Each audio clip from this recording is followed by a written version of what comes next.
had his hair high, but it was the cutting. And I really admired his haircut. And I said to his dad, I don't know if him, I said, I like your son's haircut, but it was the edging that made the hair portray itself. Yeah. Jaden was in here meticulous about what he does and how he does it. Friday, and he had a mohawk haircut. Ain't nothing new about that. But whoever did his hair, when they skinned it on the side, they put a couple of line decorations in his hair. His haircut looked great because of the line decorations and the edging. Now you see people from Mighty, what you doing that mohawk? You a rebel. You crazy. You know what I mean? You're an Indian. But you see, appearance is very important to God. And appearance tells something about you before you even open your mouth, before you even act in your body language. Appearance tells something about you. It creates a, I don't want to use the word illusion or facade, but that really is part of what it does if you're not thinking straight. First impression. Yes.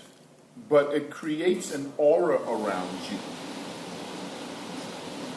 That's why James warns us to not give preference to them of money and high estate, because usually them with money, that was the air conditioner taking it over. Oh, it's a light from Don's camera. Yeah. Oh, from Don's projector. Yeah. Wow. How Did you bring your uniform? Oh, uniform. Go ahead, Mom. What was my You're talking about the projection and the yes, the appearance aura and the appearance of what James says about that's why he giving- said don't give preference to them of high estate and money and all that. Right. Because most people with money can create that type of appearance right, that brings you into an illusion of what's really inside. their heart. You see what I'm saying? And not only that, but he said, submit to them of lowly estate that don't have money and stuff, and make sure you pay attention to them. Because you got to look past where they are in that sense and find their heart to see what's truly there. It applies on both sides. But what do? What do we normally do? Go by appearance. And for them who have a high dress, got a nice suit on, got straight cut, all that, the young ladies, the same thing. And we perceive that they're good by reason of that. But then you're surprised when they do all sorts of evil stuff. Yeah. Because you're really not looking at the heart. And that's exactly what he meant when he said, for God does not look at the outer appearance as he told Samuel. Look at the But heart. God looks at the heart. What's really inside you? What's going on? And see, that's what we need when we start dealing with people. Is that on? Yes. Yeah, we really need it, because this is important. This is a powerful discussion. You see, Mom, that brings it back, and I think I had shared it once before. And Larry had talked about was something in the wood or something, and how when the tree fell in our yard, pretty green oak tree, Yeah. but when it fell down, the roots was rotten. Yeah. And when we had our women's fellowship, I brought it, and I, passed it amongst the women, that we could be so dressed up on the outside, and heart is so wrong. And and I keep reminding myself of that. I want my heart to be right, but that's my, my old parents going to come along with the heart. Grass,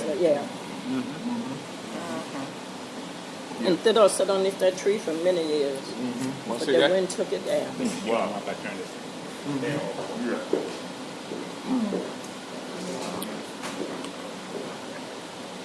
Good morning.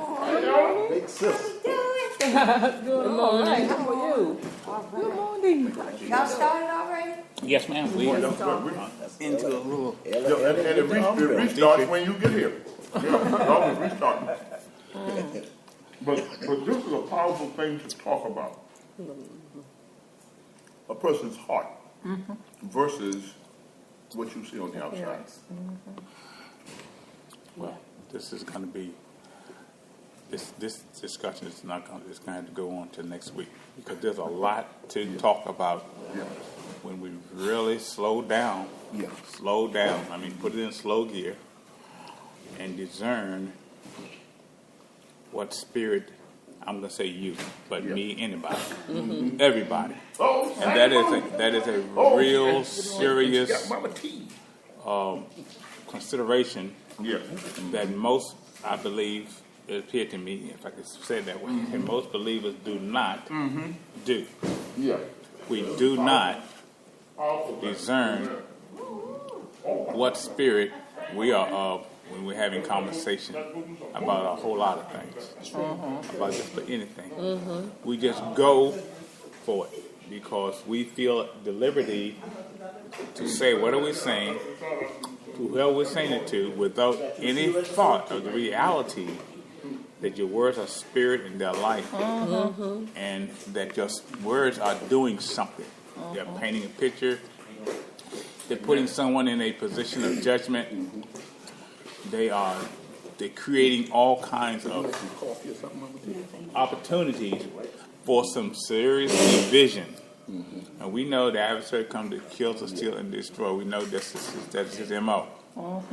But what we don't seem to pay a whole lot of attention to is our own conversation, our own thoughts, and our own words when it comes to talking. Because we are painting a picture. We are giving people an opportunity to go one to the left or right with whatever we're talking about. And we feel a lot of people feel the liberty to share anything that's on their mind.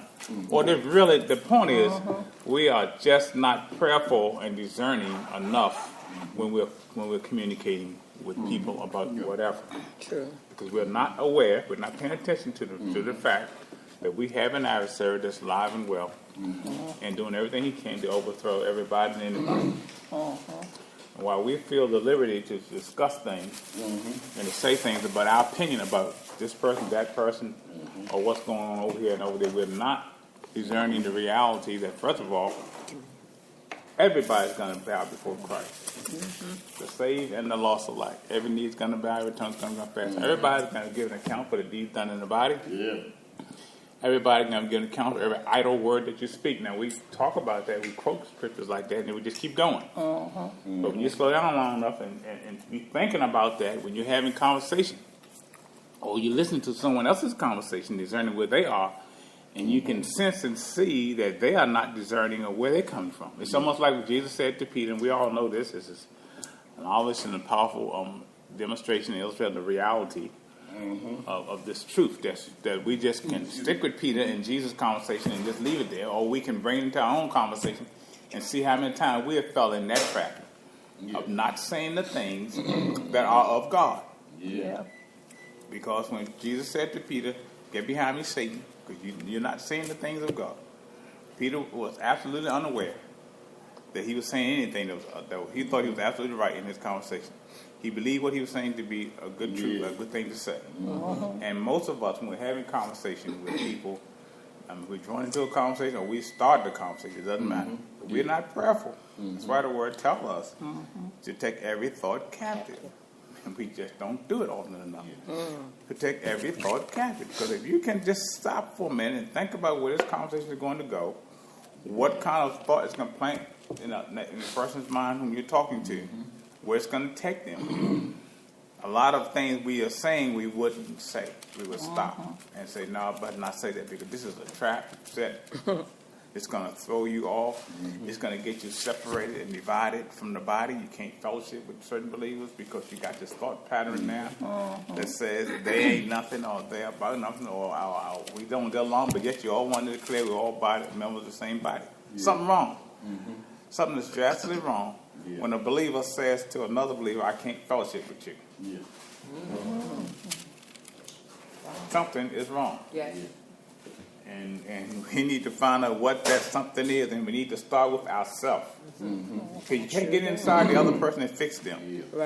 You can't make them believe what you're saying. You can't change them. But what you can do, what we can do, what I can do, I can pay attention to my own thoughts because he tells me to take my thoughts captive. He tell me to take your thoughts captive. Examine yourself. Right? He didn't say take your thoughts captive. He said take my thoughts captive. Right? You take your thoughts captive and bring them thoughts captive to the obedience of Christ. And so you have to be very discerning, very prayerful as we walk about and move on this planet. Because God loved the world. And he died for everybody. And everybody have a right to the tree of life whether they choose it or not. And we have no idea, and we shouldn't even try to think that we know who is and who's out. Right. Or who's God saving or how he's going to save anybody. Everybody needs the Lord. People need the Lord. Period. Who you are. Everybody needs Jesus. You know. Now we talked earlier about the I think we started by talking about the images that we see, how our eyesight. And I think we talked about this a little bit last week. When you get an image in your mind, it's almost next to impossible to erase it. Yeah. And that thought came from the reality that when I think about Christ, for whatever, and this is because these are images that I saw as a child. You see Jesus on the cross, he's white and blue-eyed and whatever. You can't help but go there. Right. Yeah. You can't change that image to something else. You can try to erase it and make it black all day long, but you can't.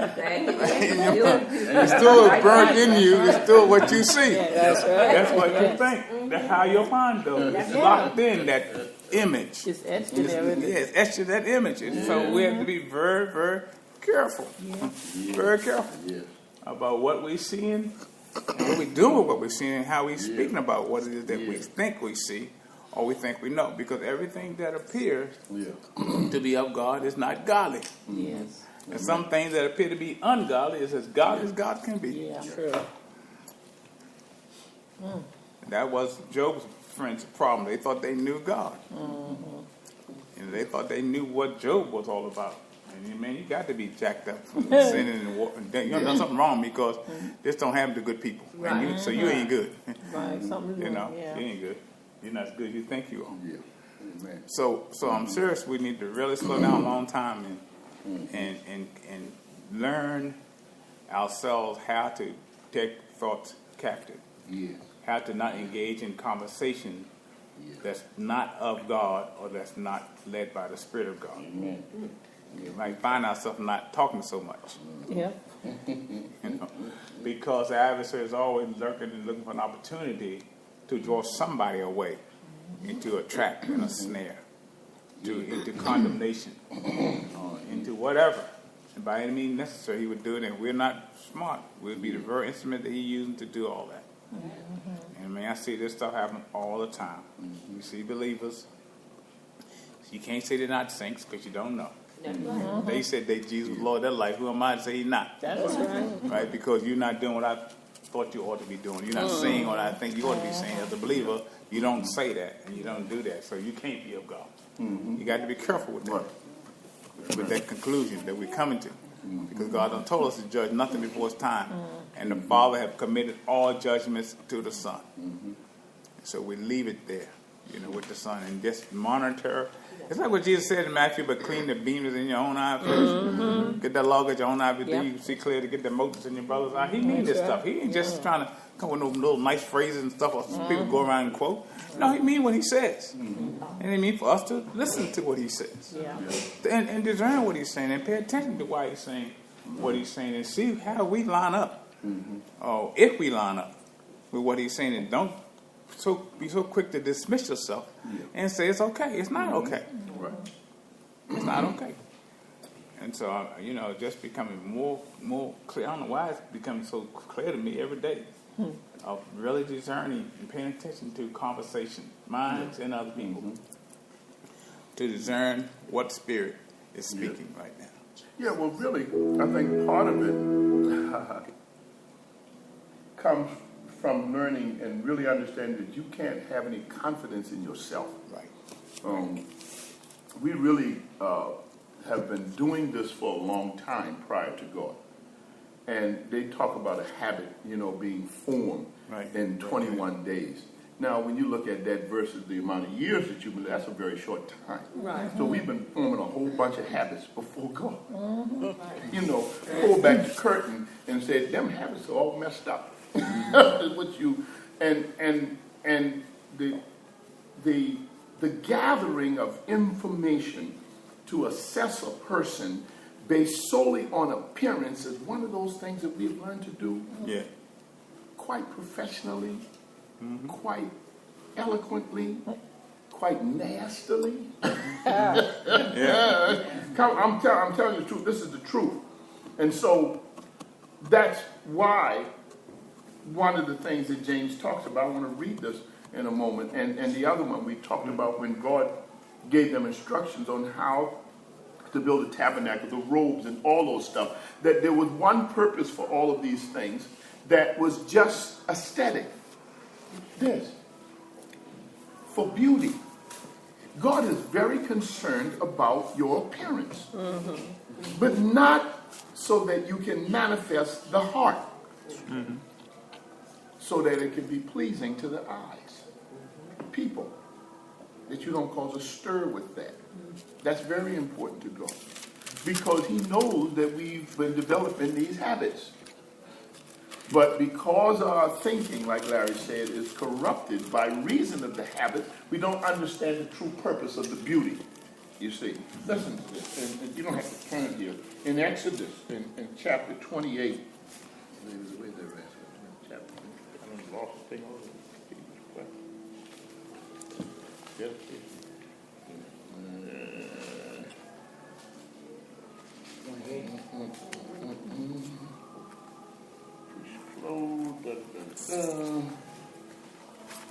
y'all go ahead and talk. I'm going to grab that. I don't just a finger off and mess it. I'll find it. Well, let me say this while you trying to find that verse, because this, you was going to James. James talking about. Can't hear you, Larry. Oh, I'm sorry.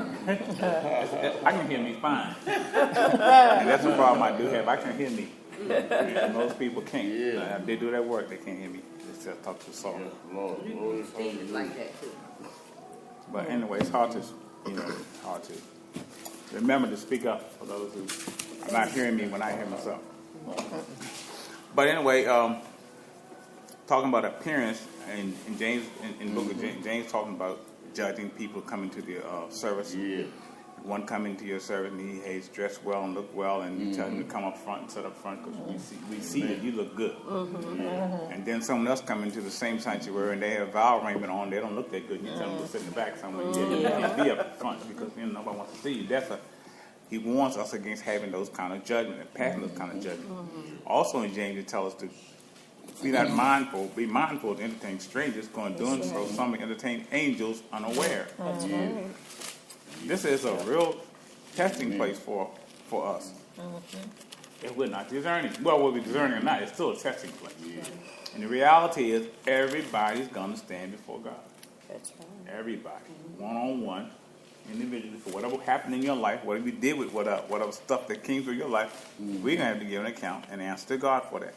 And so these trials and these tests and these circumstances that we find ourselves in, if we can't help one another, we can't sit here like we're doing right now and try to talk to one another to get us to rethink a lot of stuff that we've been thinking about. And then be able to, by the wisdom of God, because he tells us to get wisdom and get understanding of all you get and get it. I get all the time. But get this understanding of what's really going on down here and be able to really, by the Spirit, not by your flesh. This is what's important. This is really what's important. A lot of times we speak out of the flesh. We speak out of frustration, aggravation, whatever. And it ain't God. That's right. It's us doing us. I just got to get it off. I got to get it out. Or I got to say this. I got to do this. This is what we say. That's what we say. And we'll say, I heard people saying, like, but God's going to forgive me for this. All right. And then go on with whatever, go off on whomever or whatever it may be. And none of that is by the Spirit of God. Now you're setting a judgment and you're passing judgment on something that God had created. Someone whom God loved. Someone who he died for. He died for everybody. Yes. Everybody have a right to the tree of life. And we need to kind of make sure that we're not standing in the way, throwing stumbling blocks, giving opportunity for people to speak reproachfully of the gospel because of something that we're doing in our life. This is where our life becomes important. This is where my decision becomes critical. Because I need to make certain that whatever decisions I'm making, whatever choices I'm making, wherever I'm going, that I'm prayerful about it. I'm not trying to do God. I understand I can't do this. Right. I'm very well aware of the fact that I cannot do God. Right. But I am so wise enough and smart enough to know I need to ask him. Right? He will direct my path. He will order my footsteps. And so we acknowledge him in all our ways, which he means that. He don't mean just quote it. Acknowledge him in all your ways. And he will direct your path. So when people engage in the conversation or whatever we're doing, we need to remember to ask God.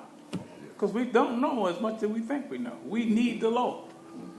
There's no question. We got to have him. Yeah. More than our necessary food, as the scripture says clear. We got to have him to lead us and to guide us so we don't become a stumbling block. We don't become a point of contention. We don't become a trap. We don't become utilized by the adversary. Because he would love to use a believer that everybody got confidence in or believe in or think they're all that. He loves to overthrow them kind of people. He loves to trip them up. He just gets great pleasure of tripping up someone who everybody is saying, oh, this is a wonderful man of God, a powerful woman, or whatever they think, whatever their comments may be. Oh, he's after you big time. He's going to try to find a way to discredit and disarm. If you're not discerning, which go back to what we've been talking for a long time, humble. If you're not walking in humility, you're not walking in absolute dependence on God, you are going to fall for the okie doke. You're going to fall for it. And if you're not careful, you're going to spread that news to a whole lot of other folks who don't need to hear that. Because they can't handle it. They can't handle that kind of comment. You telling people, did you see or did you hear or did you know what he did or she did or whatever? They can't handle that kind of truth. They take that stuff and they got a picture painted in their mind and if they ain't smart, they go tell somebody else. The very thing they heard somebody say. Oh, I went over there and them a bunch of hypocrites. You know, you need to go spreading that kind of news, you know. Or I saw him and did you see? Did you hear? Did you know? Did you see him? Did you know? Of course I didn't know, but why are you telling me? What's your purpose? What's your intent? What are you trying to do to me? Why you think you have to say this? What's on your mind? That's the kind of stuff I'm talking about. You take your false captive. When you're about ready to share something, ask yourself a question. Why am I saying this?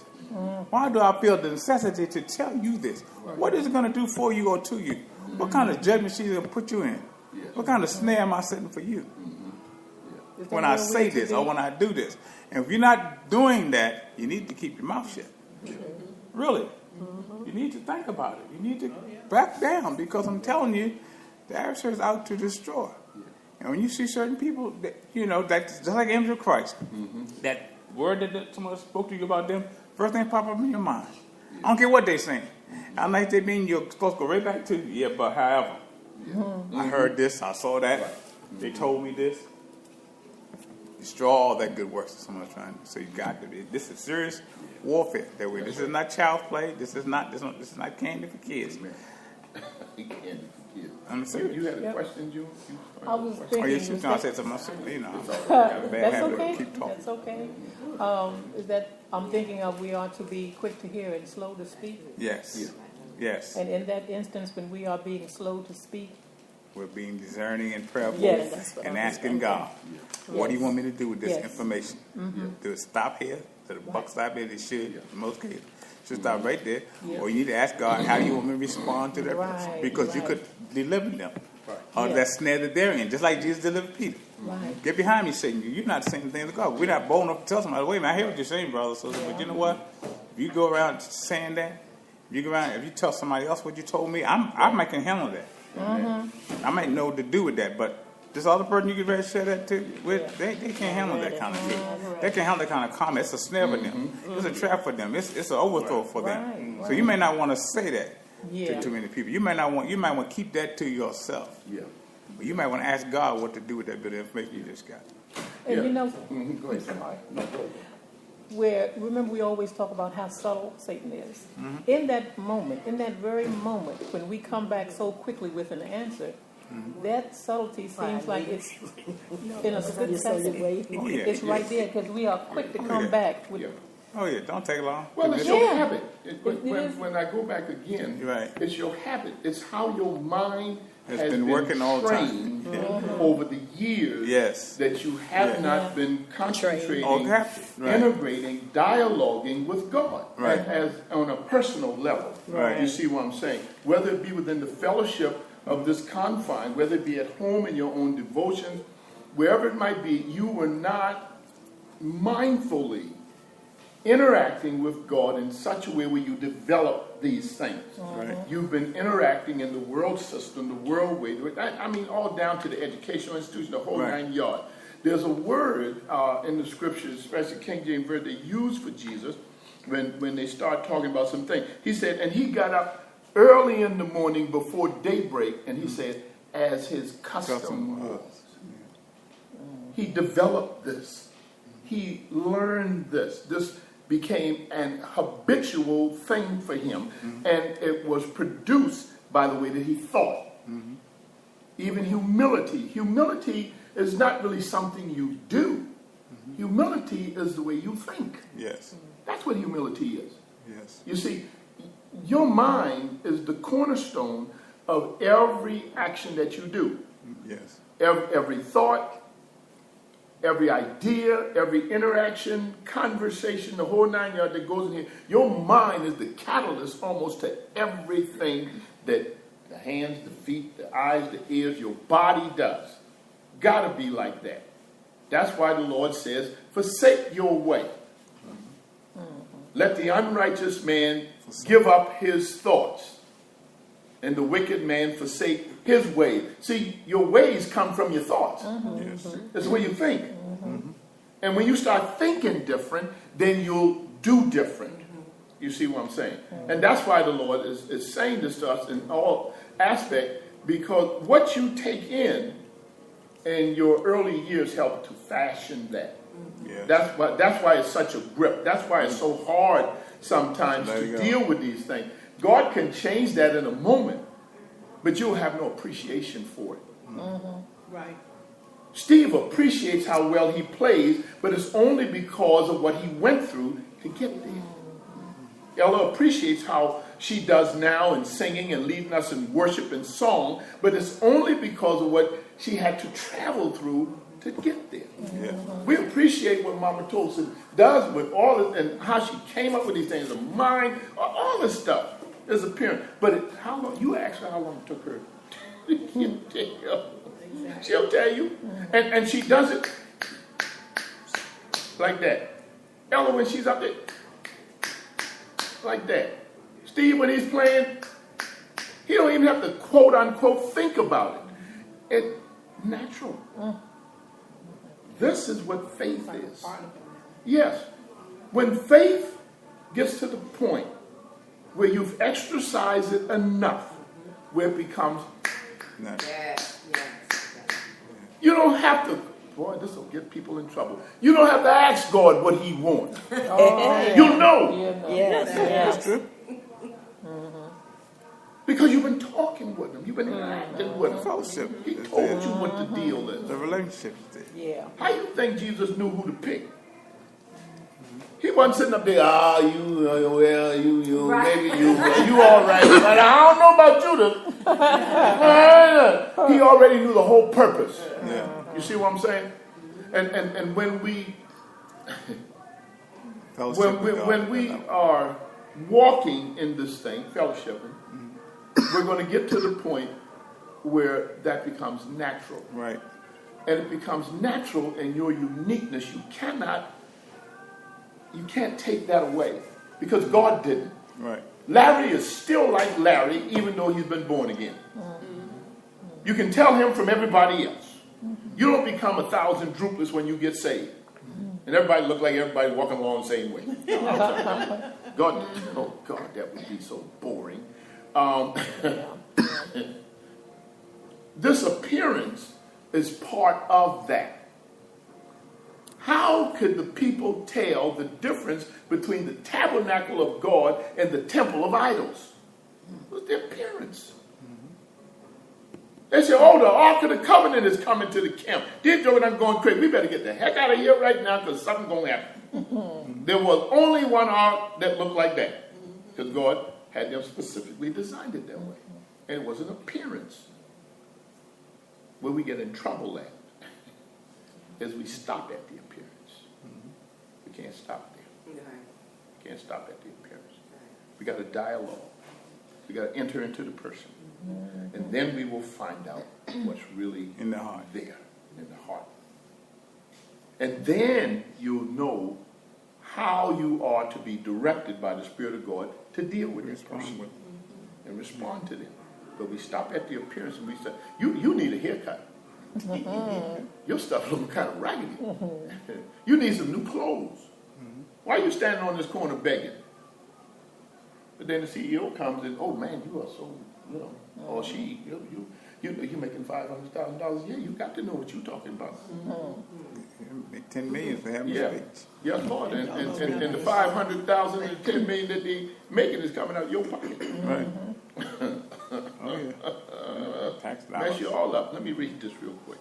Where you at? Exodus? Yeah, it was in Exodus 28. It was right there in front of my eyeballs. I took my glasses off. That's what See, happened. he had programmed Now that I know it's there. But then you don't have to turn to it. Listen to this. This is wild. And thou shalt embroider the coat. Remember I'm telling you about the coat of fine linen, and thou shalt make the mitre of fine linen, and thou shalt make the girdle of needlework. And for Aaron's sons thou shalt make coats, and thou shalt make for them girdles, and bonnets shalt thou make for them. Listen to this. For glory and for beauty. Part of it was solely for aesthetics. God loves good-looking things. And exactly how you are good looking. But the world will tell you if you ain't photoshopped and, airbrush, you're all messed up.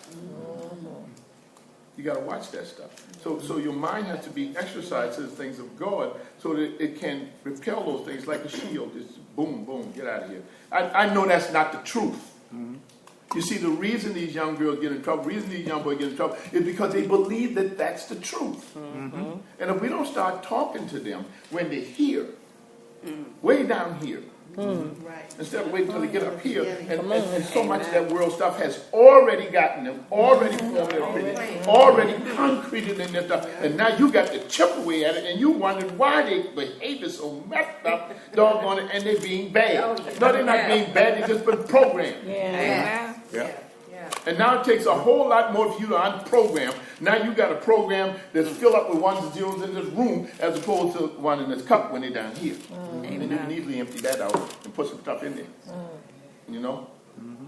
And so this appearance is very important. Sure it is. But you can't stop there. Right.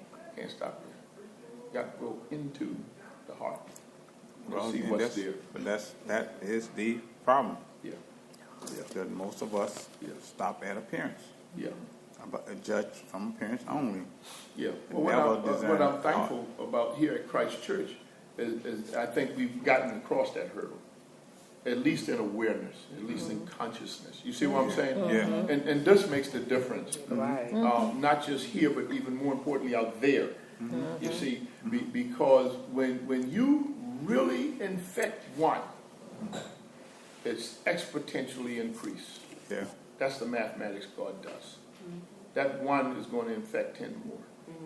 And them 10 is going to infect 10 more. And those 10 is going to infect 10 more. And all of a sudden, that one that you infected becomes millions. Isn't that how the gospel did? Yeah. Okay. This is 19-something. 2000. And about 2000 something. And in a couple of millenniums, God has all but reversed what has happened from the start. And it's still going on. And it's not going to stop. And we have to have a mindset that everything that God's doing is okay. Yes. You got to stop. The appearance is good. It's needful. It's necessary. White folks hang with white folks because of their appearance. Blacks hang with blacks because of their appearance. Julio hang with Julio because of their appearance. But when we start looking at appearance, then you'll find some of us over there with the whites, and some of us over there with the Julios, and some of the Julios over with us, and all the. You see what I'm saying? Yeah. When you start seeing people like that, believe you me, they have kind of gotten over the hump. They may not be totally exercised yet, but they've gotten over that hump of appearance that the enemy uses to subtly control us. Yes. You see what I'm saying? He doesn't want you to know that, but God does. And this thing is so great once it happens. I don't care. Man, when you start thinking that exactly how that person looks, exactly how that person is, that's the best that they can be. Go ahead, Ellen. That's the way God made it. I'm just giving him praise. Oh, amen. Yes, Lord. Actually, I was saying hallelujah because what he was saying Yeah. was just like, but he was going with the music too. Yeah, this thing is Going with what you were saying. yeah, but this thing is so powerful. It is. It is. When you look at the enemy, he knows how he has trained our minds in that sense. And he said that he appears as an angel of what? Light. Like, To imitate God. Awesome. Oh, bring on that stuff. Kate, bring that cake. Yes, Lord, just see this box. Here, please, come on, sit down. Have a seat. Yeah. But this thing, it captivates us so.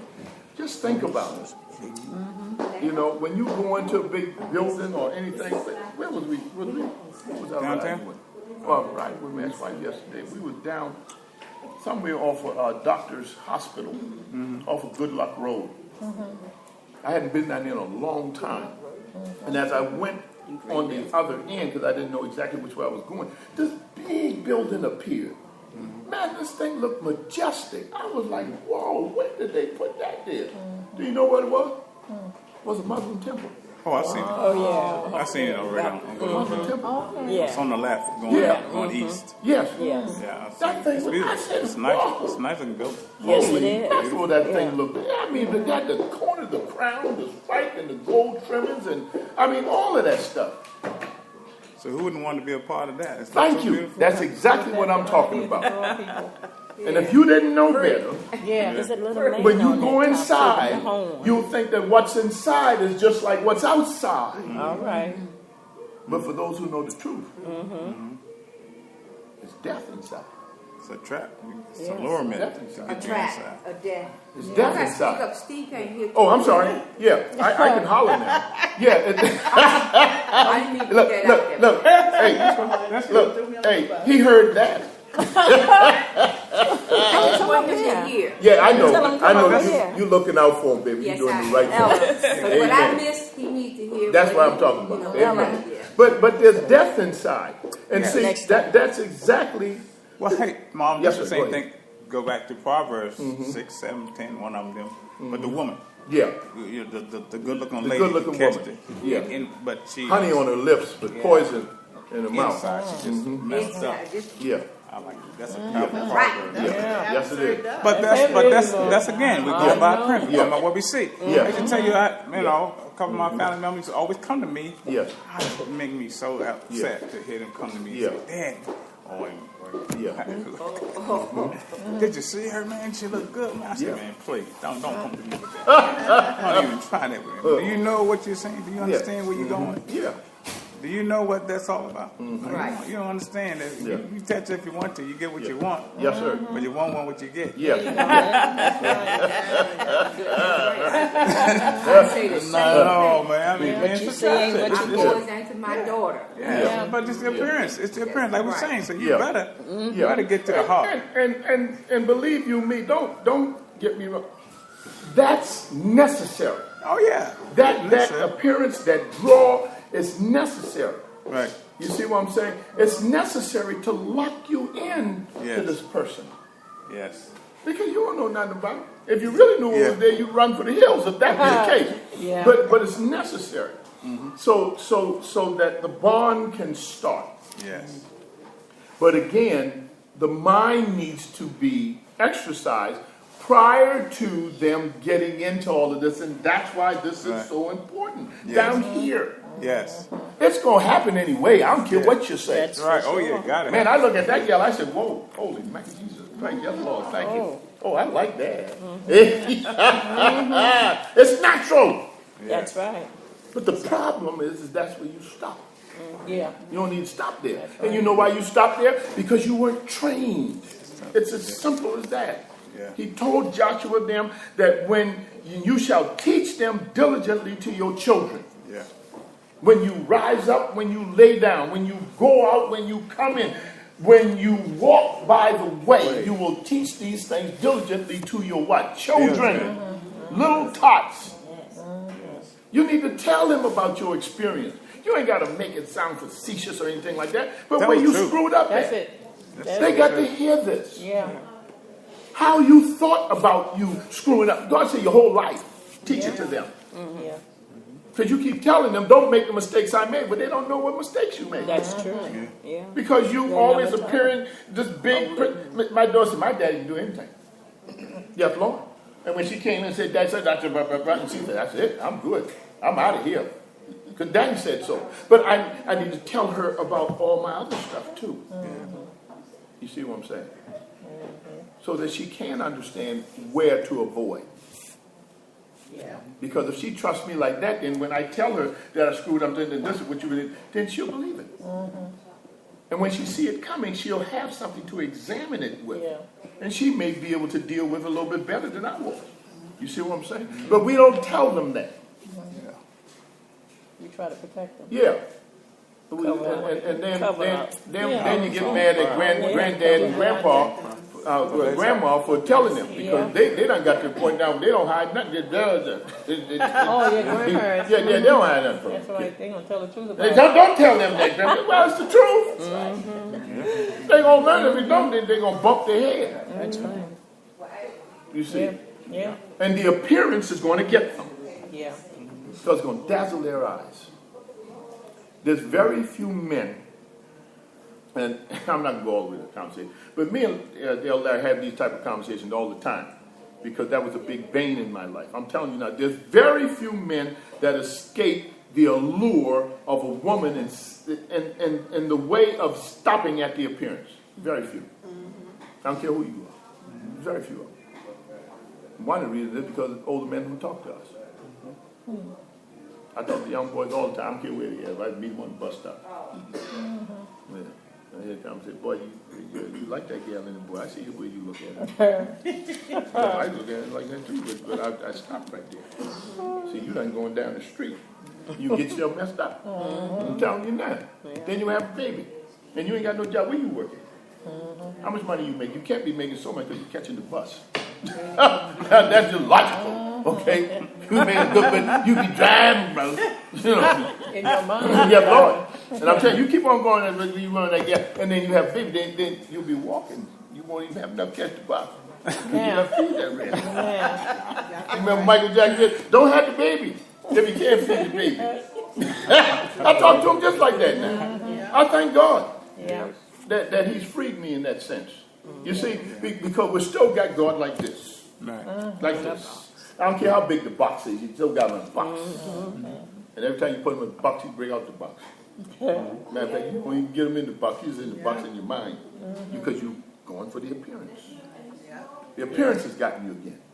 You know? And for us here at Christ Church, I believe that there's so much, even this conversation, this dialogue that we're having, helps us to get out of the box, to get across that medium of appearance so that we can go inside the person. No matter where they're at, on the job, on the street, standing at McDonald's begging for something, wherever they're at. Don't matter. But don't get stuck with appearance. Don't stop there. Don't ever stop there. Appreciate it. Thank God for it, love it, all that good stuff. And if it's your husband or your wife, tell them, honey, let's go. I got some whipped cream. You can tell them that, because it's your husband or your wife. And enjoy the appearance. Amen? Okay. But don't stop there with everybody else. Don't even stop there with your husband or your wife. Enjoy it and then keep on moving. Go inside to their heart. Yeah. Because that's where it's going to last. The appearance is going to change. It's going to change on you. Yeah. And sometimes it changes for the good, sometimes it changes for the worse. But that's okay. Because once you know the heart will keep you steady. As one of the heart, the heart speaks. My great-grandmother Lou Eisen, when I first met her, about 13, she was probably about 75 then. Lord have mercy, that woman was old. And after a while, all the teeth fell out. She came in one day and she smoked cool cigarettes like that. She smoked them like that. Cracking me up, man. I ain't never seen nobody with a cigarette with these 2 fingers. She was boy, but I didn't see that That's not where I stopped, because I'd been interacting with her for 10 years and saw how good her heart was. And she looked even better then than she did when I first met her. Yes. You understand what I'm saying? Yeah. Oh, yeah. Yeah, that's powerful. That's how most men and women get in trouble when they get married. I'm talking about myself now. If it ain't the communication, it's the appearance they give them. And then when the person, you start hearing all of what's in their heart, the appearance start looking different. Right. Oh, yeah. You're Right. They look ugly. And now ain't nothing to hold you. Right. And you go, first thing you see with appearance out there that reminded you of the appearance that you had back there that's now turned ugly, then you, Over there. That's true. come on, man. That's I'm right. just telling you the truth. That's right. Yeah. That's right. So we got to look past that. Now, we're talking about human relationships, which is a prelude to spiritual, or spirit, I should say, relationship. Where you're looking at the person's spirit. You see what I'm saying? And once you get to starting to understand that, then you can start making the difference by the grace of God in discerning what spirit you're dealing with. Yes. You see what I'm saying? Yeah. That's where this is coming in important, where you get past the appearance. Because there's a spirit behind there Oh, yeah. that you have to discern Right. by the grace of God now. You don't do Yes. this yourself. Right. And you're only going to do this after you get beyond appearance. Right. Because God's going to have to take you beyond appearance. Right. Because His purpose of taking you beyond appearance is to see the spirit behind it. Yeah. Right. You see what I'm saying? He said those who, in Hebrews, have had their senses exercised Exercised to discern between good and evil. Good from evil. See? To discern the spirit Yes. that's behind that activity. The spirit that's working behind that appearance. Yes. You see what I'm saying? And when you do that, then you won't be so shocked that this person is looking as beautiful as she is, cussed like a sailor. Yeah. You understand what I'm saying? Yeah. Oh, yeah. All decked up, dressed out, the whole 9 yards, looking fine. Mouth Dipped up messed that. up. Whoa. Yeah.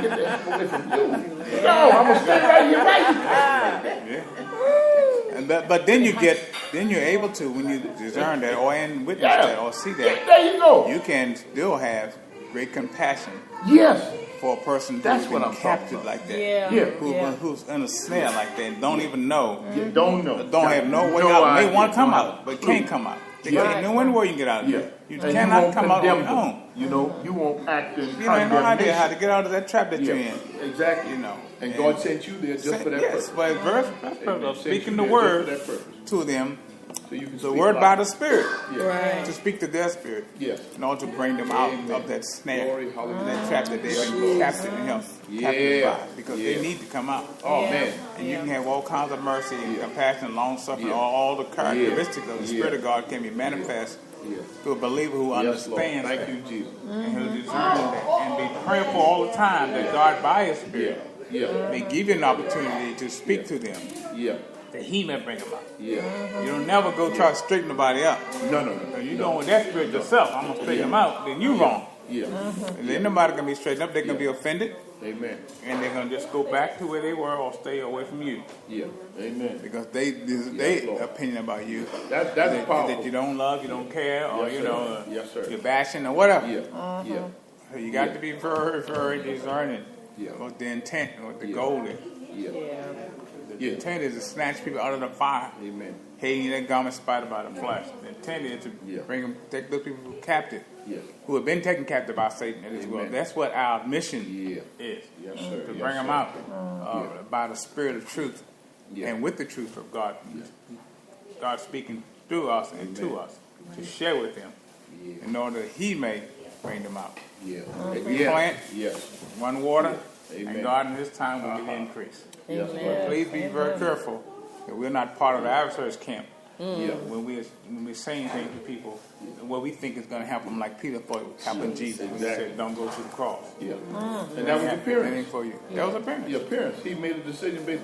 And isn't this some wonderful wisdom that we're talking about? Because see, this is the wisdom of God we're talking about.